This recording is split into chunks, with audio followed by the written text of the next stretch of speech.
하나님의 말씀 같이 보겠습니다. 함께 나눌 말씀은 창세기 41장 46절에서 57절 말씀입니다. 창세기 41장 46절에서 57절 말씀입니다. 제가 받들어 읽겠습니다. 창세기 41장 46절에서 57절에 기록된 하나님의 말씀입니다. 요셉이 애굽 왕 바로 앞에 설 때에 30세라. 그가 바로 앞을 떠나 애굽 온 땅을 순찰하니 7해 풍년에 토지 소출이 심히 많은지라.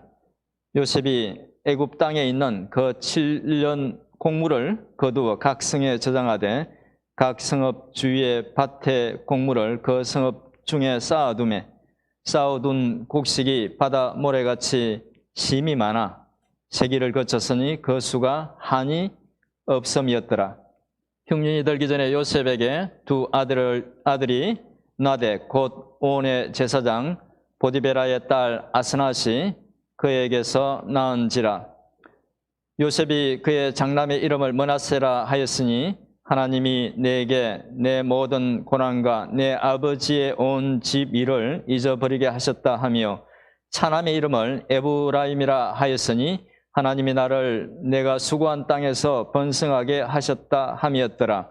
애굽 땅에 7해 풍년이 그치고 요셉의 말과 같이 7해 흉년이 들기 시작하매 각국에는 기근이 있으나 애굽 온 땅에는 먹을 것이 있더니 애굽 온 땅이 굶주림에 백성이 바로에게 부르짖어 양식을 구하는지라. 바로가 애굽 모든 백성에게 이르되 요셉에게 가서 그가 너희에게 이르는 대로 하라 하니라. 온 지면에 기근이 있음에 요셉이 모든 창고를 열고 애굽 백성에게 팔세 애굽 땅에 기근이 심하며 각국 백성도 양식을 사리고 애굽으로 들어와 요셉에게 이르렀으니 기근이 온 세상에 심함이었더라. 아멘. 아멘. 많은 한국인들이 갖가지 사연을 가지고 미국에 와서 살고 있습니다. 배우자를 만나서 미국에 오신 분들도 있고 또 아메리칸 드림을 가지고 미국에 오신 분들도 있고 공부하러 왔다가 자녀들 때문에 한국으로 돌아가지 못하고 사는 분들도 있습니다. 저도 신학 공부를 하기 위해서 미국에 왔다가 이렇게 12년째 살고 있습니다. 그런데 세계에서 가장 풍요롭고 좋은 미국 땅에 살고 있지만 언어와 문화 또 사회 시스템이 다르기 때문에 미국에서의 삶이 여전히 낯설고 많은 어려움을 느낍니다. 그래서 늘 긴장 속에 살고 있습니다. 쉬운 것이 하나도 없습니다. 식당에 가면 뭘 그렇게 많이 물어보는지 그냥 먹음직해 보이는 음식을 이렇게 손으로 가리키면 요리해서 주면 될 텐데 고기는 어떻게 구워드릴까요? 빵은 뭘로 줄까요? 드레싱은 뭘로 할까요? 사실 이름도 생소하고 맛본 적도 없는 그 드레싱을 고르라고 할 때에 굉장히 난감했던 기억이 있어서 지금도 식당에 가면 긴장합니다. 주문할 때에. 그렇게 주문하는 것이 어려워서 이제 그 식당 제대로 된 식당에 가지 않고 패스트푸드 음식점에 가면 그 음식 주문을 받는 사람이 분명히 제 말을 알아들은 것 같은데 못 알아들은 척하면서 약간 무시하는 태도로 내려다보면서 또 제가 키가 작기도 하지만 뭘 주문할지를 다시 묻는 바람에 지금도 한 번씩 이렇게 상처를 받곤 합니다. 사실 이제 그런 것만이 어려움이 아니죠. 가족들과 친구들이 너무 보고 싶어서 때로는 숨이 막힐 것 같은 그런 때가 있기도 했습니다. 그렇게 살면서 주변에 있는 한인들을 보니까 저만 그런 것이 아니라 대부분의 사람들도 그런 것 같았습니다. 이국 땅에서의 삶이 쉽지 않은 것이죠. 또 그래서 그런지 사람들이 좀 더 예민한 것 같기도 하고 또 딱 꼬집어서 말할 수는 없는데 어떤 텐션을 가지고 살아가는 것 같습니다.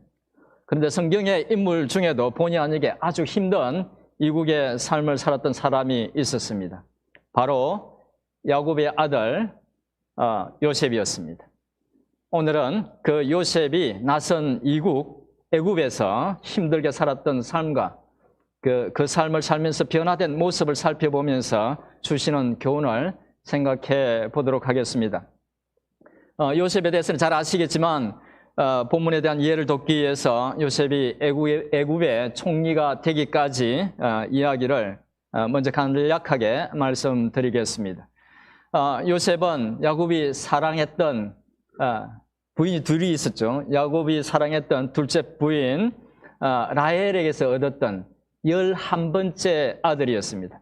야곱은 그를 특별히 사랑해서 채색 옷을 지어 입혔습니다. 채색 옷을 지어 입혔다는 것은 그를 이제 장차 후계자로 삼겠다는 그런 의미였습니다. 그래서 형제들로부터 요셉은 시기와 질투를 많이 받았습니다. 가뜩이나 형제들에게 밉보였던 요셉은 또 눈치 없이 자신의 꿈 이야기를 하면서 더 많은 미움을 받게 됩니다. 꿈의 내용은 이런 것이었습니다. 꿈에 밭에서 곡식단을 묶는 일을 하고 있었는데 형제들의 곡식단이 일어나서 자신의 곡식단에 절을 했다는 것이었습니다. 또 다시 꿈을 꾸었는데 그 꿈에서는 해와 달과 11별이 자기에게 절을 하더라는 것이었습니다.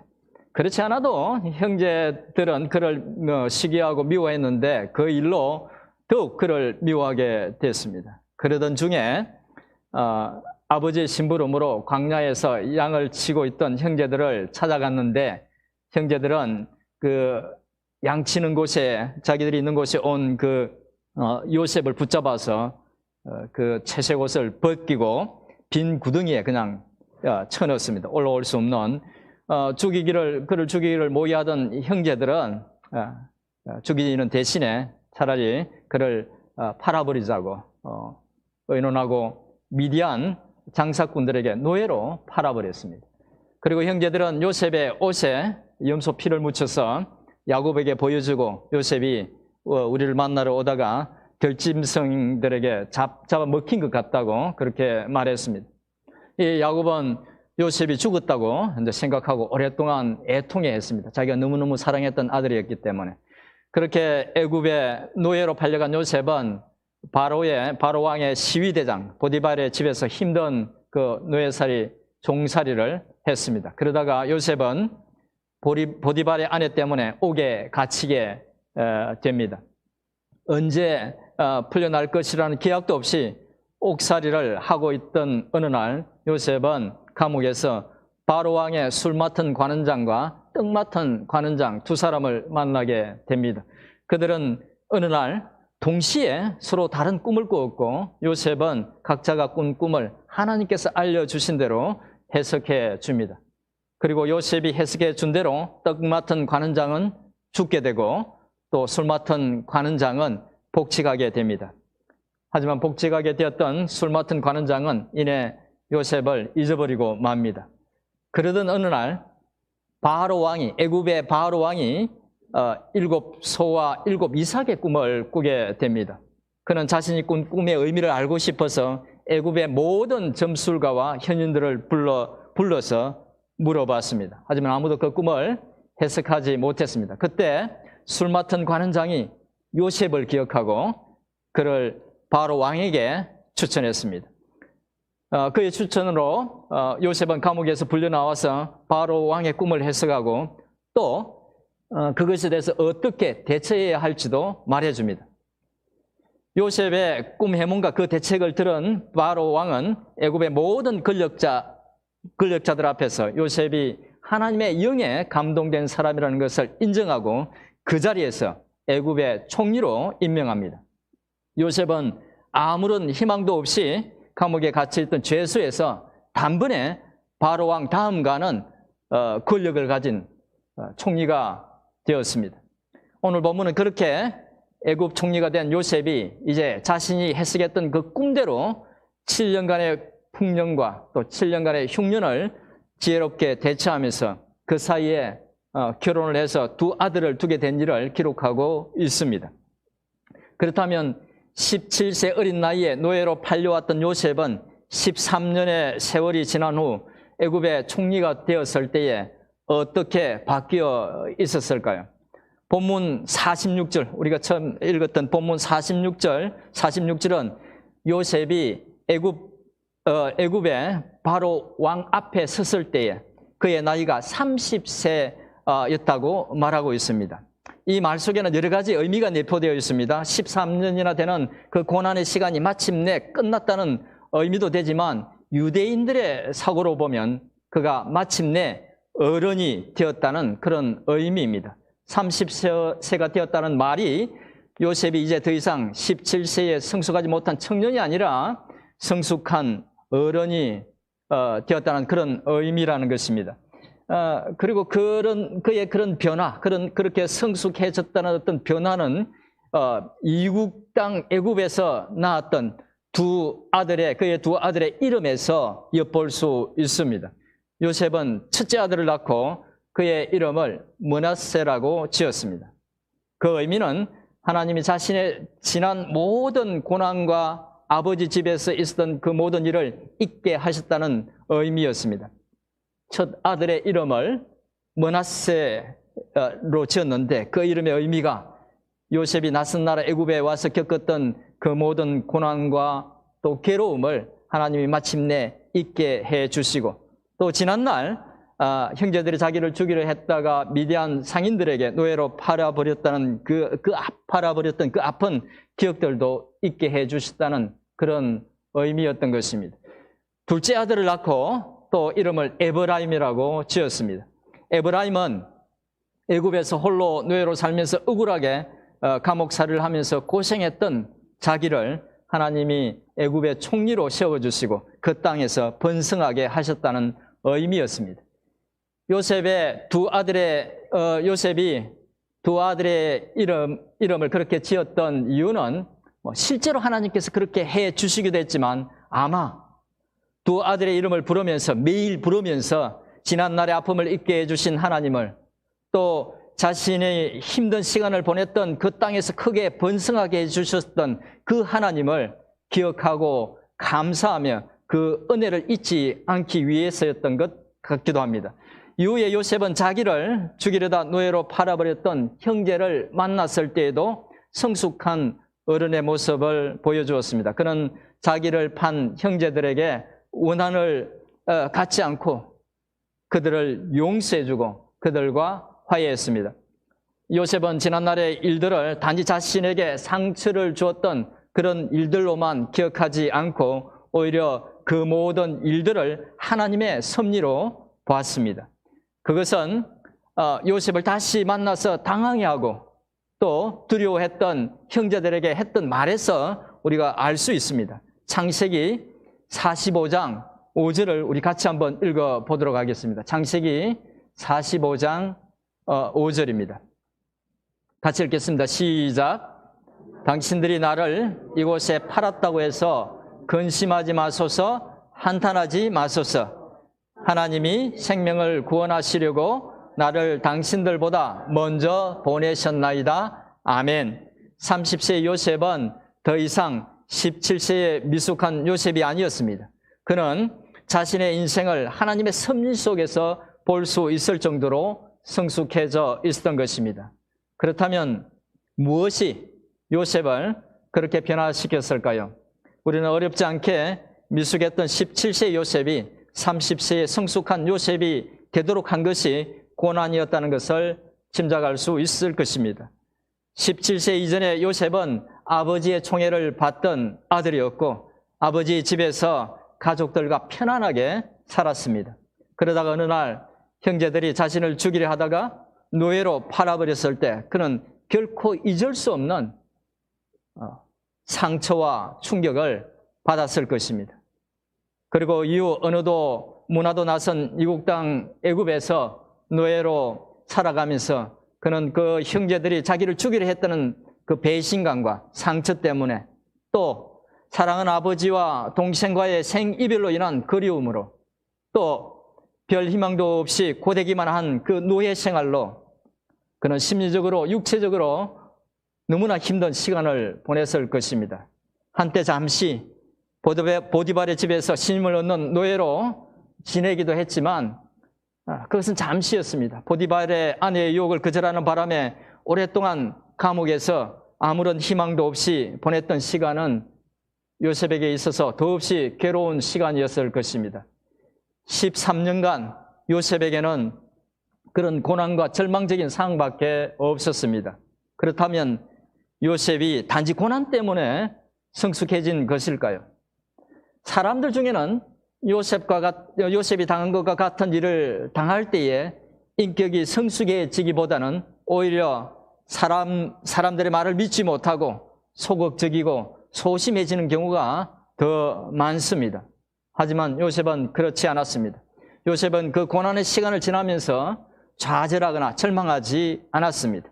그는 고난의 시간을 지나면서도 노예로서 열심히 주인을 섬겼고 죄수로 감옥에 갔을 때에도 성실하게 맡겨진 일을 해서 인정을 받았습니다.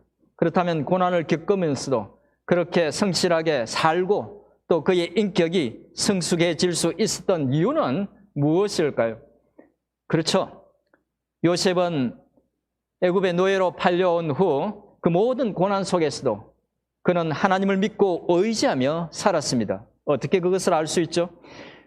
그것은 요셉이 했던 말 속에서 단서들을 찾을 수 있습니다. 요셉은 보디발의 아내의 유혹을 받았을 때에 이렇게 대답합니다. 내가 어찌 이 큰 악을 행하여 하나님께 죄를 지으리까? 아무도 보는 사람이 없었지만 그는 하나님을 생각하고 죄를 범하지 않았던 것입니다. 또 감옥에서 만난 두 사람, 왕의 술 맡은 관원장과 떡 맡은 관원장의 꿈을 해석해 줄 때 요셉은 그들에게 꿈의 해석은 하나님께 속한 일이라고 말합니다. 우리는 그의 말에서 하나님이 모든 일을 주관하신다는 것을 확신하는, 그러니까 하나님의 주권을 인정하는 그의 믿음을 엿볼 수 있습니다. 나중에 바로 왕 앞에 섰을 때에도 비슷한 말을 했습니다. 요셉은 고난 속에서도 하나님의 선하심을 믿고 또 하나님을 붙들고 살았던 것입니다.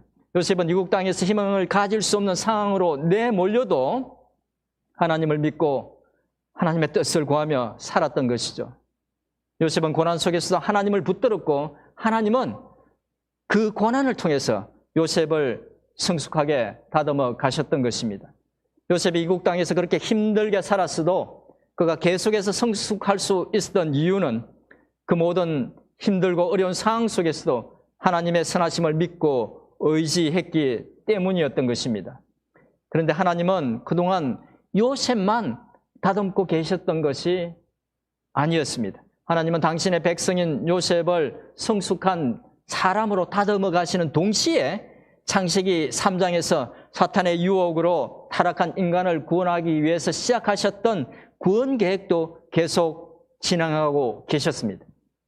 창세기 12장에서 하나님은 아브라함이라는 한 사람을 택하시고 그를 통하여 큰 민족을 이루겠다고 약속하셨습니다. 그리고 그 약속을 지키기 위해서 마침내 그의 3대 손인 요셉을 택하시고 그를 애굽의 노예로 팔려가게 하셨다가 그를 마침내 애굽의 총리가 되게 하심으로 필요한 일들을 미리 준비하셨습니다. 그 과정 속에서 요셉은 애굽에서 많은 고생을 했지만 그가 애굽의 총리가 되었을 때에 성숙한 인격을 가진 그런 총리가 되었을 때에 기근으로 굶주린 가족들을 구하고 그들이 비옥한 애굽의 고센 땅에 정착할 수 있도록 도와줄 수 있었습니다. 그곳에서 이스라엘 백성들은 400여 년 만에 60만이 넘는 70명이 왔는데 400여 년 만에 60만이 넘는 장정만 60만이 넘는 한 민족을 이루게 됩니다. 하나님께서 요셉이라는 한 사람을 택하시고 고난을 통해서 연단하시고 성숙한 사람으로 다듬어 가셨을 뿐만 아니라 그를 통해서 아브라함에게 하셨던 약속을 신실하게 이루어 가셨던 것입니다. 그렇다면 하나님이 요셉이라는 한 사람을 택하시고 그를 연단시키면서 동시에 당신의 원대한 그런 계획들을 이루어 가시는 것을 보면서 우리 신자들은 어떤 교훈을 얻을 수 있을까요? 여러 가지 교훈들을 생각할 수 있지만 저는 무엇보다 이것을 통해서 신자들이 각자의 인생을 이해할 수 있다는 생각이 듭니다. 하나님은 긴 구속사 속에서 당신의 계획을 계속 이루어 가시지만 우리 개인은 그 구속사 속에서 아주 잠깐 등장합니다. 정말 짧은 순간에 그 긴 역사 속에 잠시 태어났다가 죽습니다. 하지만 하나님은 우리 각 사람을 그 구속사 속에서 하나님의 계획을 이루기 위한 도구로만, 수단으로만 사용하지 않으십니다. 각 개인을 단지 하나님의 뜻과 계획을 위한 수단으로만 사용하는 것이 아니라 하나님은 각 개인을 향한 계획 또한 갖고 계시고 또한 그를 성숙한 당신의 백성으로 만들기 위해서 고난과 연단을 통해서 다듬어 가신다는 것입니다.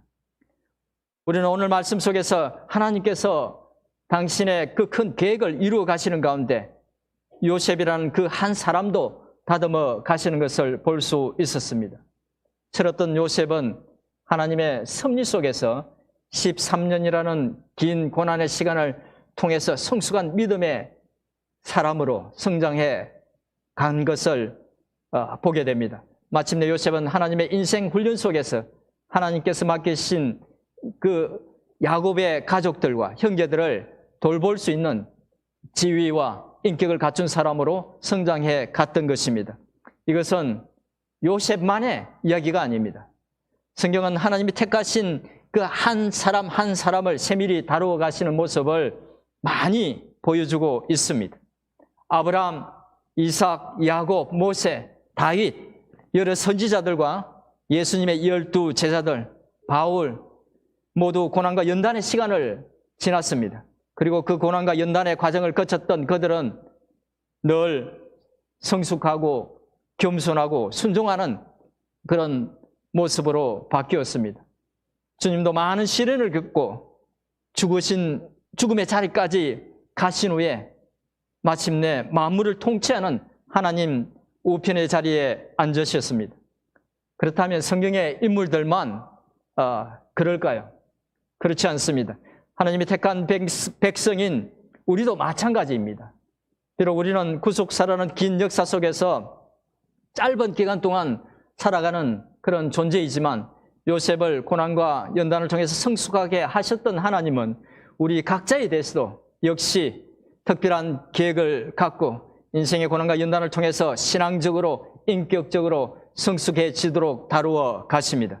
그리고 그 과정은 많은 믿음의 선조들의 삶을 통해서 보셨듯이 또 많은 믿음의 사람들의 삶에서 보셨듯이 결코 쉽지는 않습니다. 하지만 오늘 말씀을 통해서 여러분들이 기억하시기를 원하는 것은 비록 고난과 연단의 과정을 지나고 있다 하더라도 하나님은 당신이 시작하신 그 구속사를 지금까지 놀랍게 이루어 오셨고 또 앞으로 완벽하게 완성하실 것이라는 것과 우리 한 사람 한 사람을 향하신 계획들 또한 반드시 이루어 가실 것이라는 사실입니다. 다시 말씀드리지만 그 과정이 결코 쉽지는 않을 것입니다. 하지만 하나님은 요셉을 다듬어서 세우신 그 손길로 우리들도 천국 백성으로 다듬어 가고 있다는 것을 굳게 믿고 이국에서 하나님의 뜻 가운데서 이 미국 땅에서 하나님의 뜻 가운데 이렇게 만나서 함께 같은 길을 가고 있는 믿음의 형제 자매들에게 긍휼과 사랑으로 대하면서 하나님께서 우리에게 맡겨주신 믿음의 삶을 신실하게 살아가는 우리 모두가 될 수 있기를 주님의 이름으로 축원드립니다. 우리 이 시간 주신 말씀을 생각하면서 2, 3분 정도 통성으로 기도하도록 하겠습니다. 하나님 아버지 감사합니다. 아버지 하나님